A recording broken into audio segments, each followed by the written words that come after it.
We are going to present a case of epithelial ingrowth in the interface after LASIK.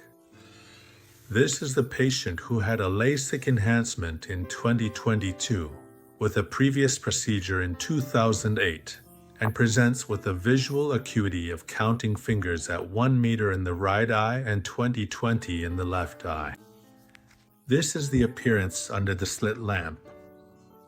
A diffuse epithelial ingrowth is observed, with the appearance of these large cell nests located in the interface, and we proceeded to clean the area.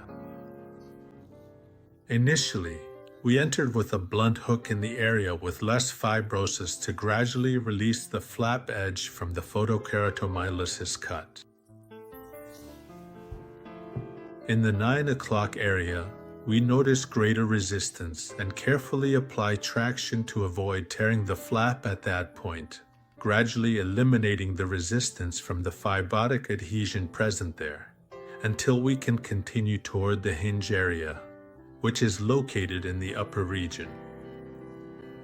We use forceps to apply traction and separate the lenticule from the bed, where we observe a whitish, milky-looking material, which corresponds to the accumulation of epithelial cells that had grown and invaded the entire interface. And with some difficulty in the temporal quadrant, we managed to completely release the adhesions.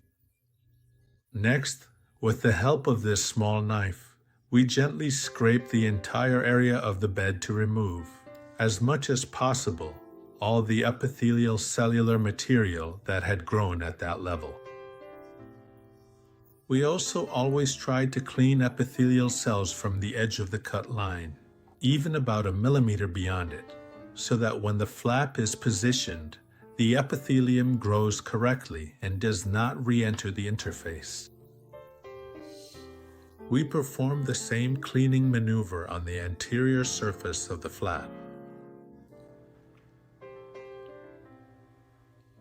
We have the patient look down to make this maneuver easier, and then we place a sponge soaked in mitomycin C for 20 seconds on the bedside, on the corneal side, and then on the flap side for another 20 seconds.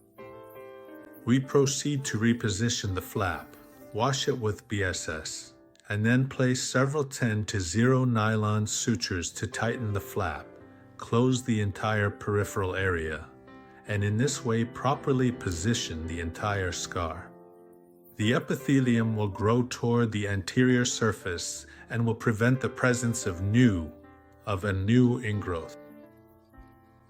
Afterwards, we again thoroughly wash the interface, try to smooth it out, bury the suture knots, and place a contact lens, which will protect and facilitate the anterior epithelialization.